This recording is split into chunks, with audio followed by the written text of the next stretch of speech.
Yeah, Shalom, this is your brother Yvonne. All right, first and foremost, I want to give all praises to the Most High, Yahweh, Bahashem, Yahushai, Bahashem, Rakah, HaKodash. I want to give double honors to apostles and the elders of Great Millstone. I want to say Shalom to all the brothers and, of course, the few sisters who are pursuing this truth in sincerity. All right, may the blessing of election be upon your house. Today, I remember this past Tuesday at camp here in Dallas, we read, let me just go get it, 2 Peter 3 and 9 on down. And we always read that precept, man, to let us know what mindset we should be in as these prophecies are taking place. But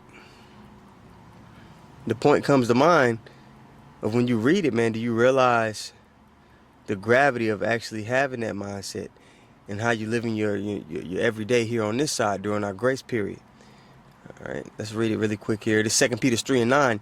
The Lord is not slack concerning his promise, as some man count slackness, but is long-suffering to usward. He's long-suffering to the believers. He's long-suffering to those who are walking in the ways of Yahweh Shem Yahushua, that fear him, right? Not willing that any should perish, but that all should come to repentance. But the day of the Lord will come as a thief in the night, all right, to those who are unaware, all right? Those who are aware, like it says in 1 Thessalonians 5, that day is not supposed to overtake us as a thief. Let me go there really quick. This 1 Thessalonians 5 and 1. It says, but the times and the seasons, brethren, ye have no need that I write unto you. For yourselves know perfectly that the day of the Lord so cometh as a thief in the night. For when they shall say peace and safety, then sudden destruction cometh upon them as travail upon a woman with child, and they shall not escape. But ye, brethren, are not in darkness, that day should overtake you as a thief. All right, now let's go back to 2 Peter 3 and 9. Because I'll be operating the day-to-day, man. We're leaving behind an eternal legacy. Eternal, yeah. Because, if you're an Israelite, even if you're doing wickedness, you're a 2/3 and you're brought back in the kingdom, through the elect, you're still going to have a legacy attached to your name on how you was operating here on this side. What legacy do you want to be attached to your name? Hold on, let me see. Looks like we stopped recording. No, it's still going. What legacy do you want attached to your name? That's important. So this is verse 10. It says, but the day of the Lord will come as a thief in the night, in which the heavens shall pass away with a great noise, and the elements shall melt with fervent heat. The earth also and all the works that are therein shall be burned up by way of the missiles, by way of the chariots, getting busy on this place. A great judgment is getting ready to fall upon the earth and the inhabitants thereof. Verse 11, seeing then that all these things, in 2 Peter 3 and 11, seeing then that all these things shall be dissolved, what manner of persons ought ye to be in all holy conversation and godliness? This society, your accomplishments here, the infrastructure, it's all temporary here on this side. It's not going to last. But there is an eternal reputation that you can build.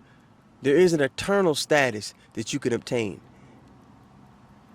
And it's not attached to minding earthly things. Okay? Verse 12, it says, looking for and hasting unto the coming of the day of God, wherein the heavens being on fire shall be dissolved, and the elements shall melt with fervent heat.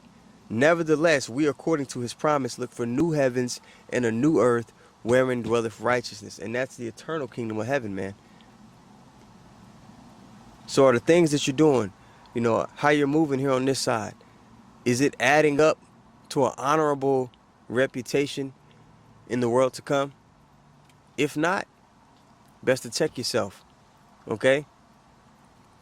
And in order for you to have that honor, man, we're gonna be confronted with realities that are really harsh. Okay, the brother Manatazak in LA, he just posted Trump going in on the anti-Sim movement that they're pushing, that the elites are pushing. And he says that we should bring back the death penalty. This was an anti-Semitic attack at its worst.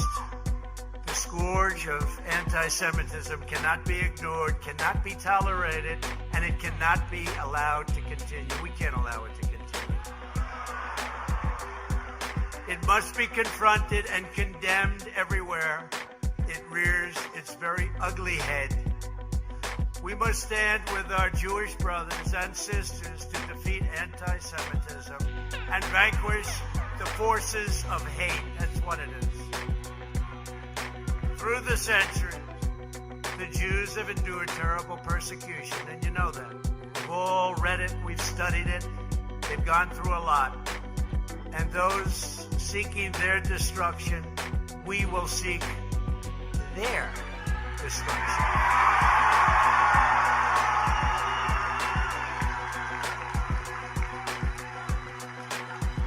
And when you have crimes like this, whether it's this one or another group, we have to bring back the death penalty.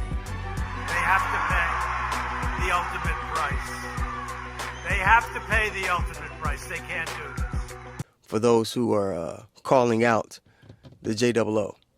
That's the spirit that these people are in, and that's the spirit the Greeks were in, the Romans.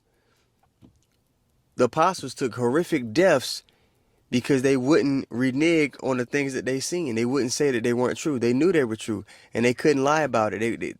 They were willing to take those deaths, and they kept in mind the reputation that will be attached to their spirit forever. Okay, so that's a reality that's coming to all of the so-called believers. We're gonna see who really, is willing to take it there. And we also have to remember that the Lord is going to have our back through it all. Okay? So mind your daily sacrifice. What you give your time to on a daily basis, that's your daily sacrifice. I could do better. I'm not going to sit here and act like I'm just perfect at it. We all could do better, but we should keep that in mind even more so, especially as we're getting closer to the threshold of the kingdom being established. The threshold of Jacob's trouble taking place. So, Albarat Azai, just a quick lesson. Now, Albarat Azai, man, was edifying. I want to give all praises once more to Yahweh, Bahashem, Yahushai, Bahashem, Rakah HaKodash. I want to give double honors to the apostles and the elders of Great Millstone. I want to say shalom to all the brothers, of course, a few sisters who are pursuing this truth in sincerity. May the blessing of election be upon your house. Shalom.